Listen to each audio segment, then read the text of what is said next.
Okay, so Gilmore Girls. Yeah. So you have a cast of primarily women. You have a long-standing show, and then to move to this. What has it been like for you to go to a show like that to this? I mean, obviously you've done stuff in between, but well, Gilmore was great. You know, it was really great, and but the size, scope, and scale of this show it's a little overwhelming, I have to admit.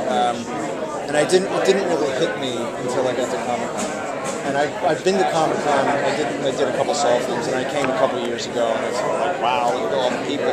But now I'm involved in a really, really classic project that the major network is behind 100%. And just to see the throngs of people to be involved in something of this quality, it's a little overwhelming. I just didn't think that I would ever be in a position like this. You just don't think that it's going to happen to you. What about working in a show where you on Gilmore Girls, for example, you can talk a little bit about upcoming storylines, kind of give hints. What about working in a show where you really can't say much at all without? Well, you have to be careful, and I completely respect the process and completely understand where they're coming from.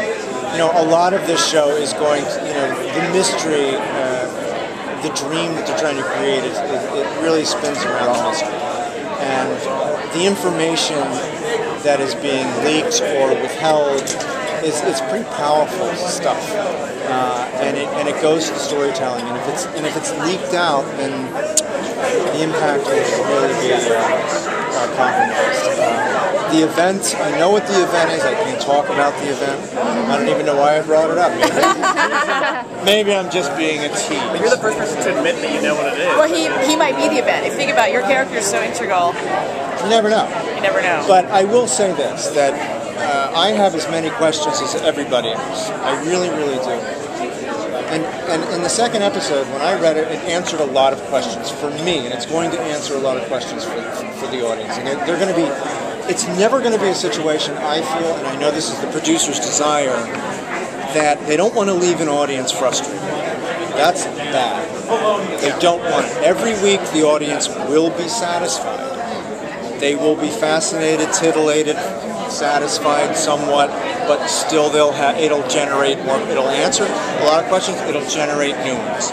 So it is this sort of self-perpetuating, thematically perfect show. So with the ending of Lost and that fan base kind of probably looking for something new now. Absolutely. Do you think this is the right show for them? This is it on steroids. All right.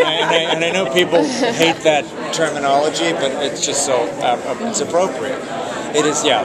This is for lost people, and they'll be found with the event. Believe me. I wrote about Lost for 6 years. I have a special Lost site, and I'm totally going to endorse the show for Lost fans because it is that kind of, you're like, what the hell? That's a good show when it leaves you like that at the end of an episode. Absolutely. Yeah. And I thought Lost was brilliant.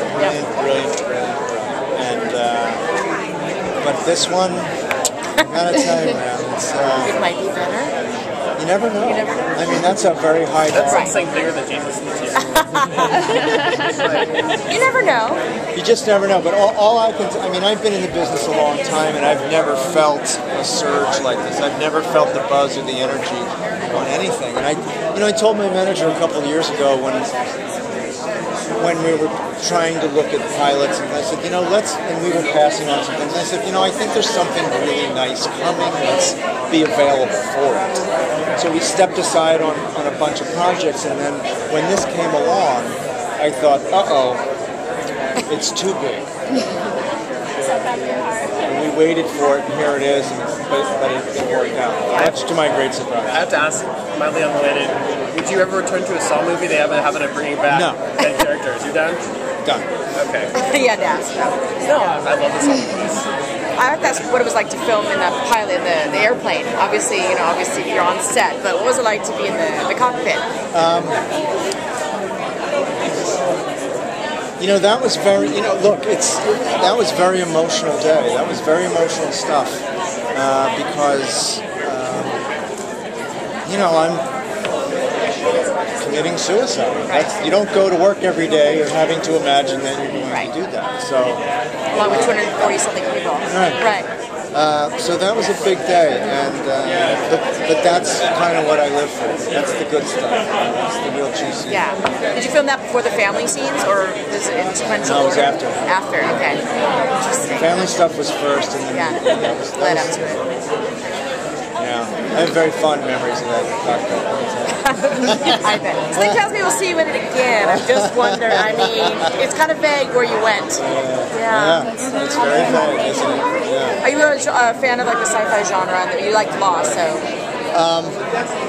Yeah. Okay. Yeah, I mean, I loved growing up. I loved Twilight Zone. It actually reminded me of the Twilight Zone movie on the airplane. And you know, I was so spoiled growing up. We had the greatest television back then. It really was great. I feel like there's a resurgence now, though, of that kind of quality. Yeah, I agree with you. Yeah. I agree with you 100%.